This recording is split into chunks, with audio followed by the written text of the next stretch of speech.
Hi everyone. Today let's talk about Etsy earnings. Then of course we have lots of charts to go over today. And of course we have another big red day in the market, so we'll take a look at my results for today and how I'm positioned going into Friday. If you like trading stocks and options and making money, definitely like and subscribe. I make videos like this every single day, so make sure you hit the bell so you don't miss out on any future episodes. Welcome to the Portfolio Bulletin. Let's get started. So Etsy popped on revenue, they beat earnings, and they put out good guidance for the future. They surged more than 10% in extended hours. They posted a 58-cent per share profit as opposed to 36 cents expected. Revenue is much higher than expected.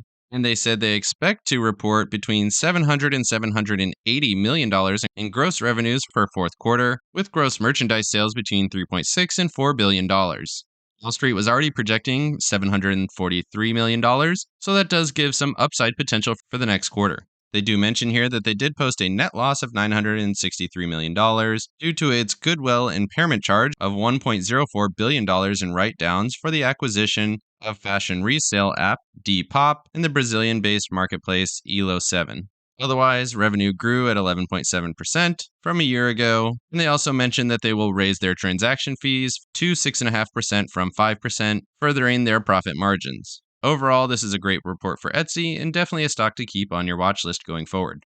And just for your essay, we do have the October jobs report coming out on Friday morning, and you can see here stock futures are down slightly. Not too much, about 0.33%. But be aware that that is coming out tomorrow, and that will be a major indicator if we are seeing some slowing in the economy, and maybe that's an indicator that the Fed can start taking their foot off the gas in terms of raising rates all the way through December and January. Starting with the S&P 500 here on the daily chart, just to give some context of where we are in the cycle, you can see we have these two big cycles top to bottom, and right now we're in that middle range, pushing towards the bottom. Seems like we're going to get a push down to 350, 352 or so, just barely past these previous lows. Maybe we get a retest here, but right now this looks very bearish. We are at this previous point of support here from June, and just in these highs here for the middle of October. If we do get a breakdown at this point, then the next level of support is down at 357 to 352. So definitely more downside. Moving over to the hourly chart, you can see we didn't do much here today. Gap down, rallied back up, filled the gap here briefly, and then continued downwards here on the day. And we're still selling off here after hours. So more bearish movement. Although you can see momentum did start to fade here towards the end of the day. And maybe we get a nice little pop here on Friday morning and then a continuation down into the end of Friday. Moving over to the NASDAQ, you can see same kind of structure, actually a little bit cleaner here. And we're getting right to those lows. It's hard to say. We're maybe 4 points off of the lows where we would hope to find some support right at that 256, 255 level. So we would make new lows if we did get all the way back down to this support zone. But it's not much further down than we are right now. If we do find some buyers in there, you could certainly see a bounce back up to this 269, 270 range, which would be a pretty good trade. Moving over to the IWM, here on the daily chart, you can see we're still well off of that double bottom that we had here in June and October. Solid support down here at 164, and the stock is still trading at 176, doing significantly better than the other moving averages. And this 55 EMA is still holding down here at 174. Going down to the 1 hour chart, you can see basically went sideways on the day, closed yesterday at 177.52, and we went down $1 to 176.36, but we really closed at 176.47. So about $1 of downward movement, definitely much better than the other moving averages. And you can see even on this structure for support in this range, even after this big pickup that we had and big move down.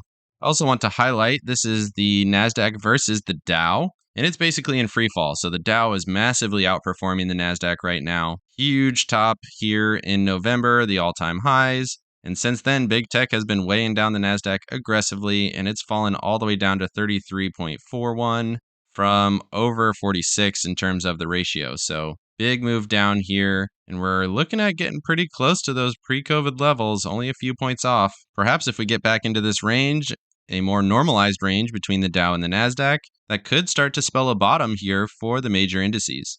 And just to show the S&P versus the Dow, we're all the way back to March of 2020, where you saw the NASDAQ massively outperform the Dow.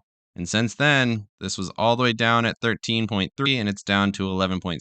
So big move down, getting back into that more normalized range for the S&P versus the Dow. But it is worth highlighting here we are pretty well oversold, well below the 20 RSI level. Moving over to SPX versus the M2 money supply, I do use the percentage y-axis here just for a reference.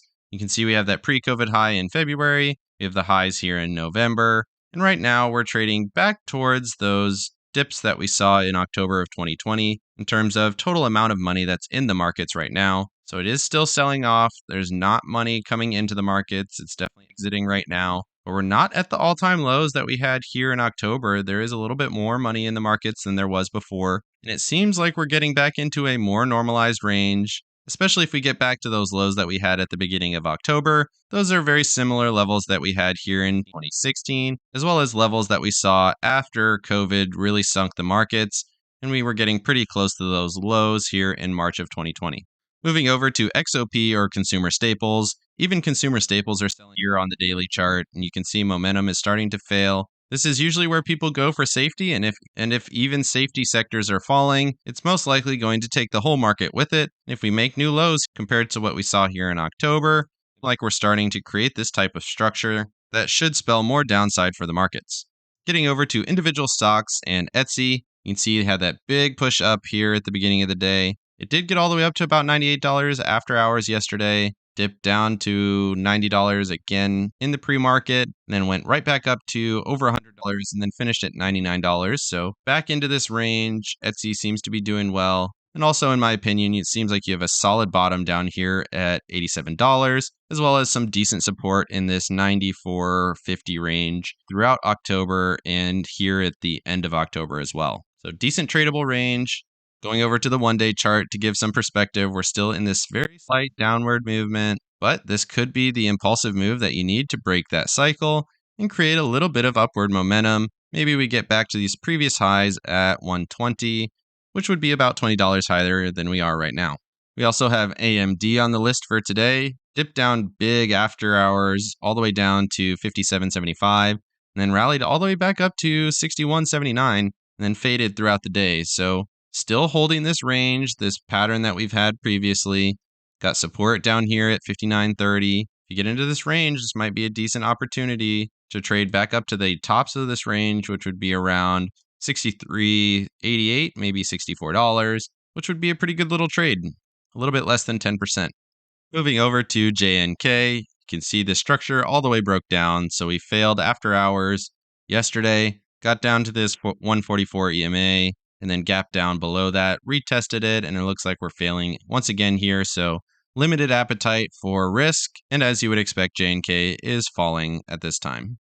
Moving over to TLT, we're still in this very solid downward movement. It did gap down. Moving over to the 1 hour chart, you can see this big gap down, same as a lot of other charts today. We did come up, fill the gap, retest, and then continued down after hours. And you would expect this to continue down tomorrow. So expecting a red day tomorrow here on TLT and across the markets. And finishing up with the VIX here, you can see we tested that 144 EMA and the 9 EMA at 26.83 before continuing down, surprisingly. My expectation here is that this is actually going to break through this line here tomorrow and start some upward movement if we see more downward price action across the major indices, which is my expectation right now. Moving over to my results for the day, it's actually lost closer to $1,000 today. It says $879, but my totals yesterday were $91,744, and right now it's at $90,757. So almost a full $1,000 again. You can see I did readjust some positions and retake some new put positions here on the IWM. It did help protect myself from some losses. I closed those pretty early in the day after that little bit of a rally we had very early in the morning. Then I took those positions off and waited for the stock to come down quite a bit, and then sold these at 175 for 80 cents a piece, down just slightly at the end of the day.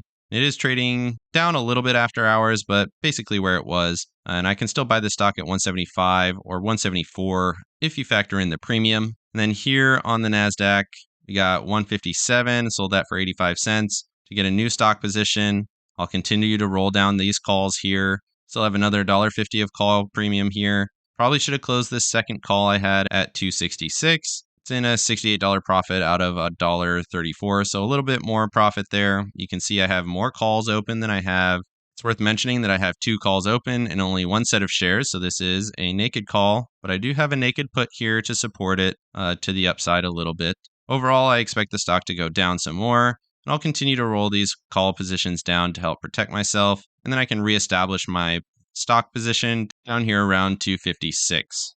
Comment down below what you think the stock market is going to do on Friday, and with the jobs report that we have coming up, is it going to be more downside or are we going to see a bounce? Definitely like and subscribe if you got any value out of this video, and make sure you hit the bell so you don't miss out on any future episodes. Of course, none of this is financial advice. This is all for entertainment purposes. Good luck in your trading and have a great day.